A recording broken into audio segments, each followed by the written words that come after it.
আজকে আজকে আমি আপনাদেরকে দেখাবো যে ফোনপে কিভাবে এক বা একাধিক ব্যাংক সেট করা যায় বা করা হয়।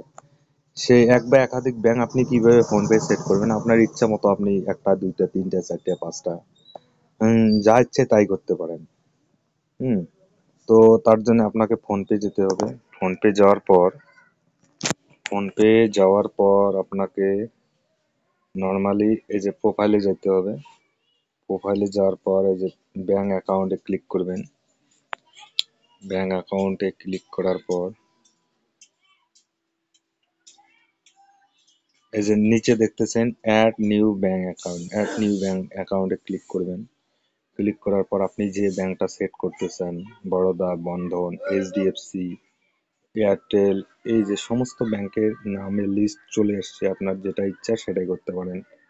হ্যাঁ, Paytm bank, Airtel, Axis bank, bank of India, যে যে ব্যাংকটা করবেন সেই ব্যাংকটা সিলেক্ট করবেন। আমি পাঞ্জাব ব্যাংক করব, পাঞ্জাব ব্যাংকে ক্লিক করলাম।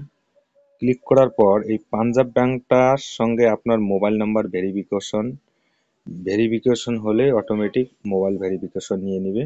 নেওয়ার পরে পাঞ্জাব ব্যাংকের এটিএম কার্ডের শেষের শেষের তোমার ছয়টা, তারপরে ডিডি এম এই নাম্বারটা দিয়ে অ্যাড করে নেবেন, হয়ে যাবে। এবার এক বা একাধিক ব্যাংক যখন সেট করা হয়ে গেল, তখন আপনি যদি বলেন যে আমি আমার যে চার পাঁচটা ব্যাংক আছে, চার পাঁচটা ব্যাংকের মধ্যে আমি আমার স্টেট ব্যাংকে টাকাটা রিসিভ করব, সেই ক্ষেত্রে আপনাকে যেহেতু আমার এই দুইটা ব্যাংক সেট করা আছে, bank of Baroda, state bank, আমি ব্যাংক অফ বরোদায় প্রাইমারি করেছি। এখন যদি কেউ আমাকে ফোনপে টাকা পাঠায়, সেই টাকাটা ব্যাংক অফ বরোদায় রিসিভ করবে। স্টেট ব্যাংক যদি আমি রিসিভ করাতে চাই, তাহলে আমাকে স্টেট ব্যাংকে সিলেক্ট করতে হবে। সিলেক্ট করার পর এই দেখুন একটা সেট অ্যাজ প্রাইমারি ঘর আছে, এই জায়গায় ক্লিক করতে হবে। কনফার্ম করে দেবো। কনফার্ম করে দেওয়ার সঙ্গে সঙ্গে এই যে দেখতে পাইতেছেন স্টেট ব্যাংক অফ প্রাইমারি হয়ে গেছে।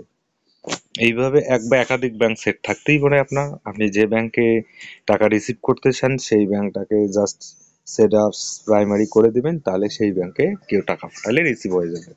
আর এবার আপনি যখন কাউকে টাকা পাঠাতে যাবেন, সেক্ষেত্রে দেখা যাচ্ছে যে আপনি আপনার এক বা একাধিক ব্যাংক আছে, সেক্ষেত্রে আপনি কাকে টাকা পাঠাবেন।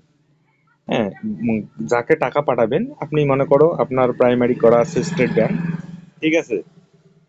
আপনি টাকা পাঠাবেন বরোদা ব্যাংক থেকে।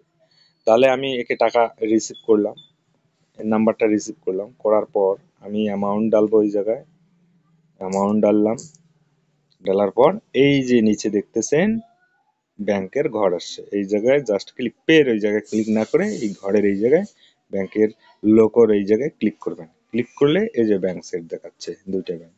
ওই যে স্টেট ব্যাংক থেকে টাকাটা পাঠাই, তাহলে স্টেট ব্যাংক থেকে যদি টাকাটা পাঠাই এই জায়গায় ক্লিক করব। আর যদি ব্যাংক অফ বরোদা থেকে টাকাটা পাঠাই, তাহলে আমি এই জায়গা থেকে ক্লিক করব।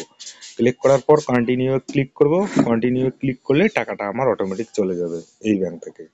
হ্যাঁ, এই যে চলে এসছে এই যে ব্যাংক অফ বরোদার লোগো। এখন পে যদি করি, তাহলে টাকা অটোমেটিক পাসওয়ার্ড দেওয়ার পরে অটোমেটিক টাকাটা চলে যাবে।